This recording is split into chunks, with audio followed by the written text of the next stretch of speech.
బ్రాహ్మణ్ కమ్యూనిటీని అభిప్రాయంగా చెప్తున్నా. ఆయన సొంత పుల్లేం కాదు. ఇది చక్కటి నిర్ణయం తీసుకున్నారు. అప్పుడు బీజేపీ వెనక్కి పెడతారు అది ముందలు ఎవరినో తీసుకురావటానికి. మరాఠా ఎదురు ఉన్నారు ఏక్నాథ్ షిందే, అజిత్ పవార్ రిజల్ట్ కూడా చాలా బాగా వచ్చింది. ఏక్నాథ్ షిందే బాగా వచ్చింది. మరాఠా సపోర్ట్ చేశారు, చికి సపోర్ట్ చేశారు, కొంకన్ సపోర్ట్ చేశారు. No question. ఎవరైనా అది ఆలోచించడం కూడా ఉండదు. ఎందుకంటే రెబెలియన్ వస్తుంది అక్కడ. బీజేపీ ఒక రకంగా ఎప్పుడు మహారాష్ట్రలో మెజారిటీ రాలేదు, బీహార్లో రాలేదు. వాళ్ళ కూటమి ప్రభుత్వాలు చక్కగా ఏర్పాటు చేసుకున్నారు. దానివల్ల ముఖ్యమంత్రి అవ్వారు, అవన్నీ చేశారు. మహారాష్ట్ర ఒక పెక్యులియర్ స్టేట్. అంత సింపుల్గా పవర్లోకి రావడం కష్టం అక్కడ. అందువల్ల ఇక్కడ ఆలోచన ఉండదు. వినీష్ గారు చెప్పిందంతా విన్నా, రెస్పెక్ట్. తప్పకుండా పార్టీ ప్రతినిధిగా ఆమె చెప్పేది చాలా కరెక్ట్గా చెప్తున్నారు. అయితే జార్ఖండ్ ఎవరిని తప్పు అంటారు? జైల్లో తోసింది ఎవరిది తప్పు?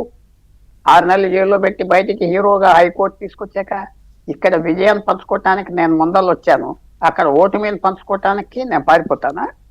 ఇద్దరు ముఖ్యమంత్రి స్థాయి శివరాజ్ చౌహాన్, హిమంత బిశ్వ శర్మ రోజు స్టేట్మెంట్స్ ఇచ్చి అది ఏది ఇన్ఫిల్ట్రేషన్ అన్నారంటే ఇన్ఫిల్ట్రేషన్ జార్ఖండ్ ప్రజలు ఒప్పుకున్నారా?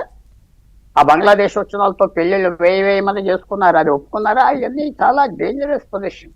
ఇక్కడ విజయం భారతీయ జనతా పార్టీ ప్లస్ ఎవరంటే ఏక్నాథ్ షిందే, అజిత్ పవార్. ఇవాళ శరద్ పవార్ కూలిపోయాడు. శరద్ పవార్ పాలిటిక్స్ అయిపోయిందని నేను ప్రెడిక్ట్ చేస్తున్నా.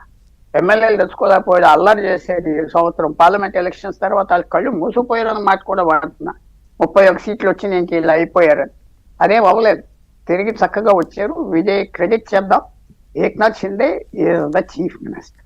ఏక్నాథ్ షిందే ఆయన ఎంతో పెరిగేది 2.5 సంవత్సరాల్లో. ఏవి పర్సనల్ స్కాండల్ లేకుండా, మాట్లాడకుండా, ఎంత ఫోర్సెస్ ట్రేటరు గద్దర్ అని వాళ్ళ మీద రాసిన ఆయన పట్టించుకోకుండా వచ్చేటంటే అతనికి ఆ విక్టరీ అతనిది.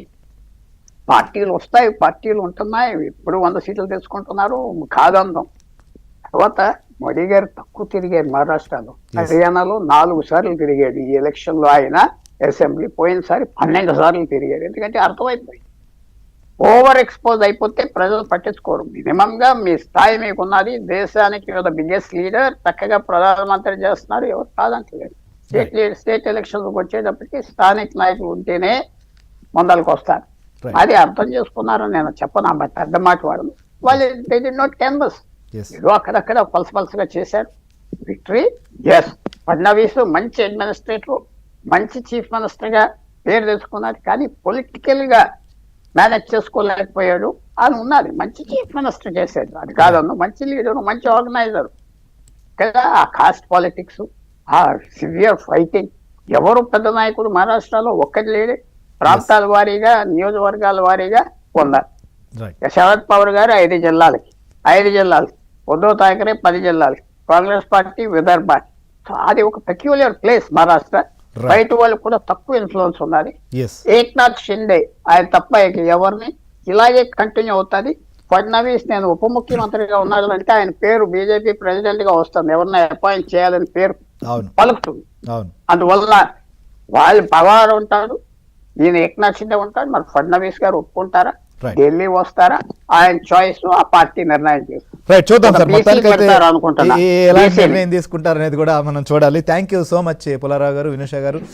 సో ఇది మహారాష్ట్ర, జార్ఖండ్ సంబంధించినటువంటి ఎన్నికల ఫలితాల్లో ప్రజలు స్పష్టమైనటువంటి తీర్పును కూడా ఇచ్చారు.